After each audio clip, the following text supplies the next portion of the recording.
Greetings, YouTube, and welcome to a RPG book haul. Not a big haul, it can be a little haul, but welcome to a haul. Every once in a while, I'll go onto Amazon and I'll do a search for independent role-playing games, and I'll see what pops up. And when I did it recently, I found a bunch of titles that I were within my budget to pick up. There were other titles available, but a lot of the times they're going to be in like the $35 to $40, $50 range, and that's something I'm not going to be buying a bunch of at once. I may get one of those kind of things, but I wanted to get a bunch of things with a range of topics and interest. So we start off with, there we go, Star Bastards, Herman S. Skull. I wonder if that's a real name or not. A two-fisted fantasy adventure, a pair of two-fisted adventures set in deep space. You, a couple of dice, and your rock-hard fists will decide how it all shakes out. Illustrated by S. Iacob. I think it's IACOB. Yeah, Iacob. So this intrigued me because, well, it was called Star Bastards. And the idea of, like, two-fisted space adventures kind of thing also appealed to me. So that's one that I picked up. Then we have Random Encounters, 101 expanded ideas for your role-playing game by Jeb Brack and Jason Brick and Brack. Those sound like pseudonyms. Where do you get your ideas? Well, all kinds of different places, sometimes from YouTube videos, and sometimes I throw them out there for people so they don't have to think of them. So this is 101 different encounters. I'm probably not going to read every single one of them all at once, but I thought that might be cool. You never always use a little bit of jogging when it comes to the idea thing. Next we have Saga of the Giants, a basic fantasy RPG adventure series for 9 to 12 player characters of levels 9 to 12. Basicfantasy.org, and this is from, I guess this was originally done in 2012, 2016. This is a reprint. Distributed under the terms of the Open Gaming License versions 1.0a. Really? I thought they were... Now that I think about it, they had more than one version of that, did they? Or was there 1A, 1.0a, the latest? I don't know. Don't buy this book. Well, not yet anyway. This adventure module is available for free on our website, which is true, but I wanted a physical thing to hold in my hands and look at, because sometimes I like that. And it reminded me of the G series and the GDQ series of modules from back in the day, were some of the best and most fun adventures that I've ever run or ever played in. I loved that series, particularly the first one, where you're dealing with the hill giants. I just put a copy of that module, the Silver Anniversary copy, if I remember correctly, on my phone so I could take a look at it in the near future. And just looking at the map of the fort, it was like I was looking at my face in a mirror. It seemed so familiar. It was just so much warm fuzzies. It was great. Okay, now we have TNT House Rules, with no name on the cover, which is a kind of an odd decision to make. Let's see if I can find.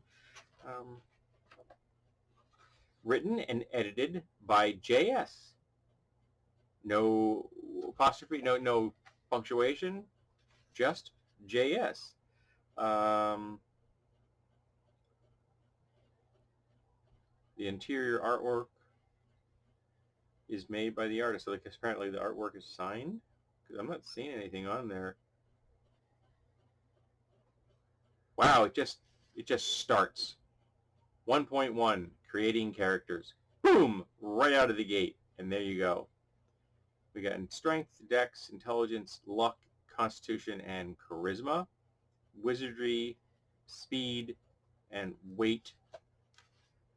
And we get into monsters and combat. So this is it's a stripped down, version of basic fantasy, which is a little strange, of TNT, and then some other house rules to go with it, or how they handle some of these things. But I have honestly not looked at TNT in a dog's age. So I'm going to have to like skim that set of rules, see where I can see where these things differ. That could very well be a fantasy heartbreaker. But I have a deep and abiding love of fantasy heartbreakers and bad RPGs, and I have for decades. I bought that knowing that it may very well not be the best thing in the universe. Next we have Ghastly Affair, and as my wife pointed out, the cover was very well done. Um, the Gothic Game of Romantic Horror, Player's Manual, by Daniel James Hanley, with editorial contributions by Wendy Rosalski, intended for mature audiences. A true Gothic experience for adults. The full panoply of the Gothic is here for you in all its decadent glory. It is a world of desperate addicts, syphilic aristocrats, that's a hard one to say, and forbidden passions, where the innocents are imperiled by monsters, both supernatural and human. That should be a read. And then lastly, the least tasteful of the games I picked up, Alpha Blue by Wenger Osnas Satanas. Yeah. Female cyber companions on hover skates pass our drinks that bubble and smoke like a laboratory experiment gone horribly wrong. Try some Flash, sugar. It'll blow you away, she says, their tiny classic strobing pink and blue. Tiny chassis? Okay. DJ Asimov adjusts the pulse music by fondling an intricate hypercube that floats at his station with long, boneless fingers. You eye a girl dressed only in holographic triangles. She looks back, smiles, and she wants to dance. You move in for the kill. Oh yeah, you've got all the right moves. The dance floor vibrates with luminous squares of an amphetamine-colored, like amphetamine color, like a space rainbow checkerboard. Suddenly, she tenses up. She is looking at someone before you can see who it is. She plants a wet kiss on your lips. You can't tell if it's the narcotic mist being pumped out into the club, or maybe she's just that sexy. She breaks away while a couple of lowlives question the bartenders, uh, bounty hunters, undoubtedly. Your new friend is a bad girl. Now, I realize I had a difficult time reading that, but look at that goddamn font. Shiny page, everything's the same size, punctuation is next to non-existent.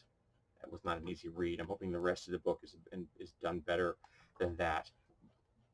I don't have a lot of hope, but I've seen some stuff I flipped through the illustrations, and they are really seriously ripping off some stuff from other uh, genres. I mean, other properties. Like there's a picture in here of Doctor Who. So I mean, yeah, that's going to be tacky. I know it's going to be tacky. I knew that coming into this. I knew it was going to be puerile. I just had to see how bad it was. So this has been my little mini haul. I'm filming this on August 15th, in case you care, at 1:08 p.m. And this was purchased pretty much because my birthday plans for September 4th got blown up by the Delta variant. So I figured I'll go out, get myself some games, buy them new, help the people out who do this kind of thing. And if any of these things are really bad in the sense that I would break the heart of their writer if I either gave a harsh review to it, I may not review it. Alpha Blue is probably going to get a review regardless. But I have not reviewed things. I've even not reviewed things that people sent me because I'm like, this is not good. And I do not want to hurt this person's feelings. And it wasn't bad enough that I felt I had to warn the RPG community not to purchase it. It just wasn't a good game. Sometimes that happens, and sometimes you want to warn people about them, and sometimes it's not worth your time. All right, so this has been my mini haul. I hope you appreciate taking a look at these. And if you're interested, I found all of these on Amazon. And what have you purchased recently for your RPG collection?